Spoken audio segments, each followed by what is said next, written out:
Hey techies, Anthony from HNE here, and today we're going to upgrade the memory or RAM of this laptop. This is a Dell Inspiron 17, and it's a Series 5000, and you can see here is the top of it, and here is the bottom.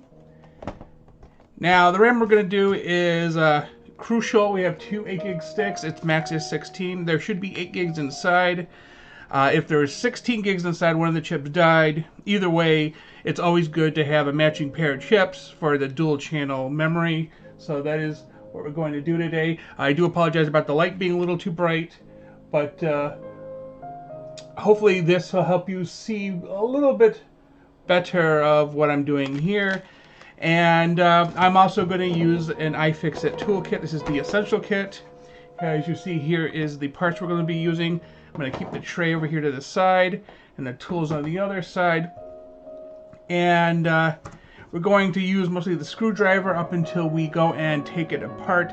I bought this in 2017. It's a 2016 model, I believe. And let's see. This is the Phillips head 2, so it's required for most of these. When we get to the disk drive, then we have to. I think we have to use something else. Although, you know what, this might be a Phillips head 1. Hold on, I'm gonna switch it around here. Let's take a look. Yeah, Phillips head 1. Yep. So we use 1, and then I think 2 we'll need for the pieces on the drive here. So I did upgrade this, or not upgrade this, I updated it, got Windows Windows 10 running, and it was just a little slower than it used to be. I guess the most recent update. I actually stopped using this at the end of 2020, I think, or 2019, and it basically been sitting. The battery's kind of crap now, but I plug it in anyway if I'm going to use it. So let's see what I'm going to do here. Is I think we'll open up one of these and check out these real quick and just get a look at it. And yeah, this is a standard memory chip, so not too fancy. Just make sure that we're, so I believe these are DDR4 19200 or 19200, yeah. Essentially, this system is a 21363, but I believe these are by default 2400s, which is fine. It'll just there you go. Yeah, so dim. It'll just go to the setting in which this is. If it's a 2400, it'll take 2400. I'll take 2400. Gift horse and all that stuff. Let's see. So let's start doing this. I'm not quite sure where to start. I guess anywhere is fine. Lefty to loosey, righty to tighty. And so I might fast forward this. And if I do, obviously I told you in advance. So I think what I'm going to do is use this to basically plot out where I'm putting we're taking the screws from. I think that might be the best approach. So I believe I got all the screws out. Now these two were essentially what's holding in the CD drive. Let's see if I can get it to pop out. Try to grab a tool here. I'm gonna go with this one, and hopefully, yeah. So as you can see, it moved. So we got that out. We'll put that aside there. And there are, looks like 3 small screws there, so I'll have to take those out. So apparently the bit I used wasn't right enough, and I don't have one to get it out, and I don't have a place to remove the screws. So basically, pretend I didn't do what I did over here, which is more or less dig out the area around the screw. Now on the plus side, when the disk drive goes back in, it'll cover up the damage I made to the case, but now we have to get it to come off here, and we have to flip this open and start separating the edges here. And Okay, so I'm supposed to use a spudger apparently and start here and kind of pull the front of the machine here. I don't know if there's a specific area. Oh, but I am hitting taps. Oh, okay, well, oh, apparently I'm bleeding. Okay, well, we're going to take a pause for a sec for me to figure out how that happened. Okay, my thumb seems to have clotted, so we're supposed to try to take this apart. Now, there is some ports back here, so we have to go over the ports and then swing off from the drive bay. So, may not necessarily see that part because of the way this is, but of course we'll use this. I cleaned it off because it did have some of my blood on it. Although it looks like by me messing with the thing, I might have pushed this back on a little bit. So let's just make sure that we're still free on the sides here. It looks like it is. And then apparently this is a natural curve, so I was worried I bent it. I did not. But, so let's see if I can. Is there any way to get back into the... Okay, and then over here. Oh, there was one more. Oh. Okay, can we... Okay. So, let's give this a try. And if it goes off camera, I'm sorry. I can't catch everything. Try to go over the ports here. And you can see my arm as I do this. Oh. This is the first time I've ever taken apart a laptop, so bear with me as I work on the hinge here to get this piece over the edge. Let's get it over the back here.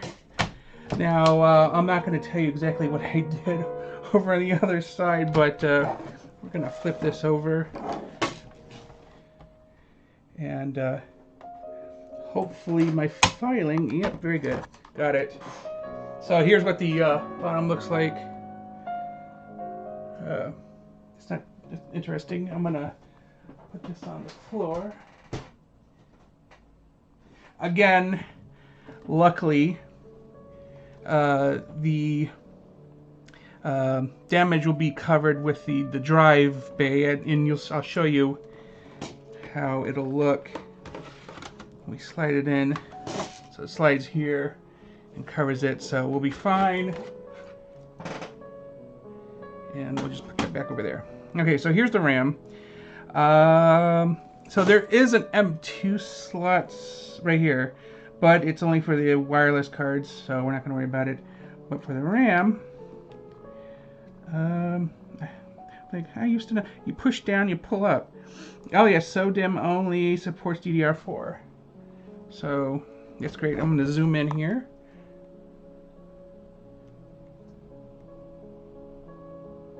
So that is what's in here by default. So, okay, so I wasn't sure, but apparently you need to pull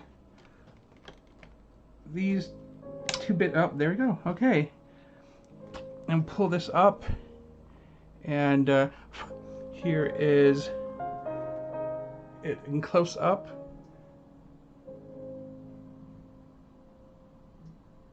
Now let's compare it to what we're replacing it with.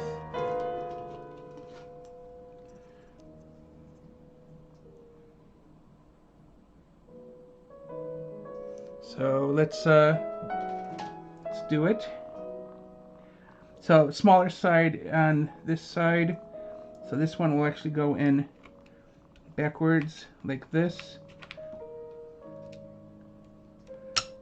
And it'll just pop in. We'll just do that. And then this one will go in this way and pop in like that.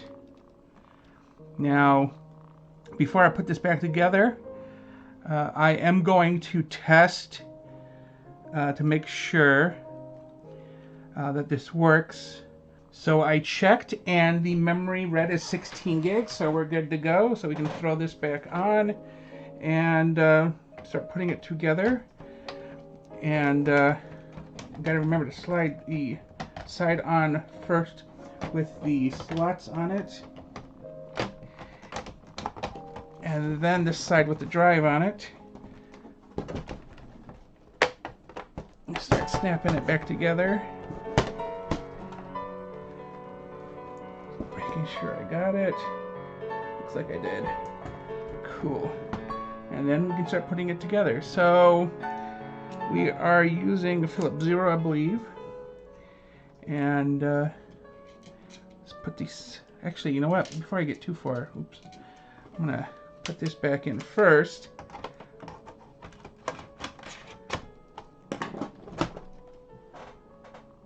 Yeah, other than the crack I created, you can't tell that I messed it up that bad, so that's fine. At least I know how to get back in, you know. So I believe, as you see, my boo-boo is healed a little bit. That is the correct screw for that particular job. And this one's the correct one for this job. And then these two short ones are for the drive. And so we will skip this, and that way you don't got to see this. But that is how to upgrade a 17. Now I could have also swapped out the hard drive, and I probably would have done an SSD, but the hard drive in here is fine. It has data on it. I don't want to have to go through that extra process of installing the new OS or copying the drive, either one cloning the drive, moving the data, whatever options. I just didn't want to have to go through it. So I guess this is where we're going to stop. But that's it. Only a little bit of blood, a lot of sweat, and I cried a little bit off camera. You didn't see it. Tell me in the comments your thoughts on this video. Did you like what you saw, and how was your experience with it? Thanks for watching, and please remember to like and subscribe.